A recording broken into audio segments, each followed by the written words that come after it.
செங்கல்பட்டு மாவட்டம் மறைமலை நகரில் கடையில் சாப்பிட்ட பிரியாணிக்கு பணம் தர மறுத்து இளைஞர்கள் சிலர் ரகளையில் ஈடுபட்ட சிசிடிவி காட்சி வெளியாகியுள்ளது. பிரியாணி சாப்பிட்ட பிறகு பணம் செலுத்த மறுத்து தகராறு செய்த இளைஞர்கள் கடையில் பொருள்களை உடைத்து பணியாளர்களை தாக்கினர். இது குறித்து கடை உரிமையாளர் உரிமைநாதன் அளித்த புகாரின் பேரில் கடையில் அடாவடியில் ஈடுபட்ட சச்சின், சந்துரு, சூர்யா, தினேஷ், சுபீஸ் ஆகிய 5 பேர் பிடிபட்டனர்.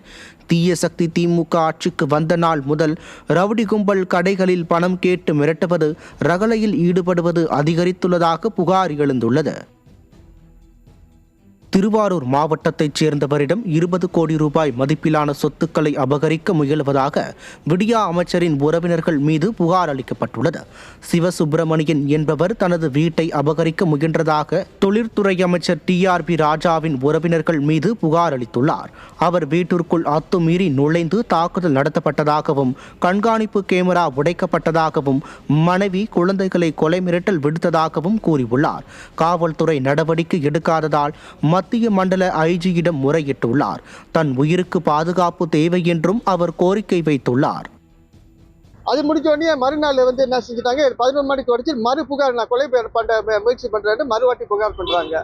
ஸோ போலீஸ்காரவங்க என்ன செய்யறாங்கன்னா, மினிஸ்டரோட ஆளுங்க, மினிஸ்டர் ராஜாவோட ஆளுங்க, அவங்க சொல்றதை தான் கேட்டுக்கிட்டு என்ன எங்க வீட்டை காலையில தொந்தரவு பண்றாங்க. என்ன கதவெல்லாம் துறை என்கிட்ட கிட்டத்தட்ட ஒரு 20 கோடி சொத்து எங்க அப்பா எழுதி வச்சிருக்காரு. அதை இங்க எழுதி கொடுத்துட்டு இதுனா உன்னை விட மாட்டோம்னு சொல்லி நான் கொலை பண்ணுவேன்னு தயாளன், மோகன செல்வம், வீரபாண்டியன், நாகேந்திரன்.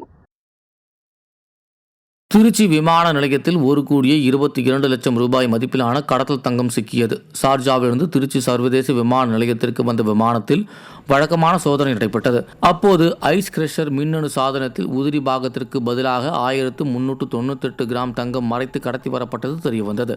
இதையடுத்து அந்த தங்கம் பறிமுதல் செய்யப்பட்டது. கடத்தலில் ஈடுபட்ட பயணி சிக்கினார். இதை அறிந்த பொதுமக்கள் மைனாரிட்டி பாஜக ஆட்சியில் தங்கம் கடத்தல் தொடர்கதையாகி வருவதாக குற்றம் சாட்டுகின்றனர்.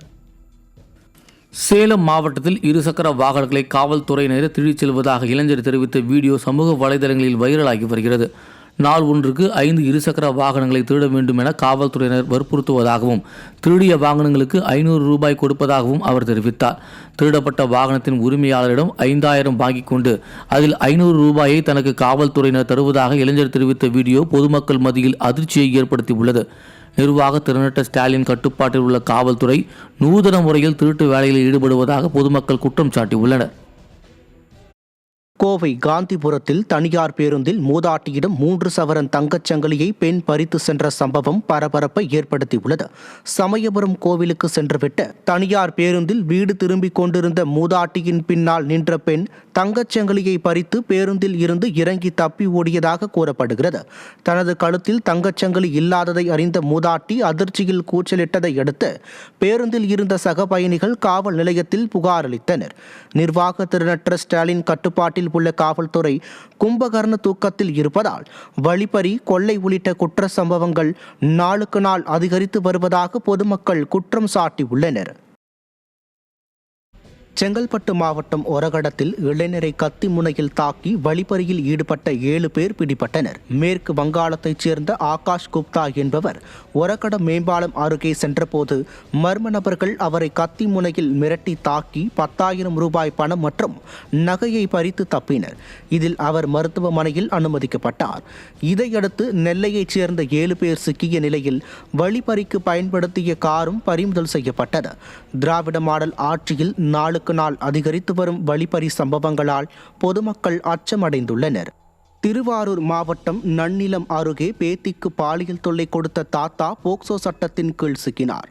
நன்னிலம் பகுதியில் 2ஆம் வகுப்பு படிக்கும் 7 வயது சிறுமி பள்ளியில் திடீரென வாந்தி எடுத்ததாக கூறப்படுகிறது. அப்போது சிறுமியிடம் காலையில் என்ன சாப்பிட்டாய் என ஆசிரியர்கள் விசாரித்தனர். அப்போது தனது தாத்தா சிப்ஸ் வாங்கி கொடுத்து பாலியல் தொல்லை அளித்ததாகவும், இது தொடர்பாக யாரிடமும் சொல்லக்கூடாது என மிரட்டியதாகவும் சிறுமி தெரிவித்தார். இது குறித்த புகாரில் சிறுமியின் தாத்தா கிருஷ்ணமூர்த்தி போக்சோ சட்டத்தின் கீழ் சிக்கினார். குழந்தைகளுக்கு எதிரான பாலியல் குற்றங்களை தடுக்க நடவடிக்கை எடுக்காமல் ஸ்டாலின் அரசு கும்பகர்ண தூக்கத்தில் இருப்பதாக பொதுமக்கள் குற்றம் சாட்டியுள்ளனர்.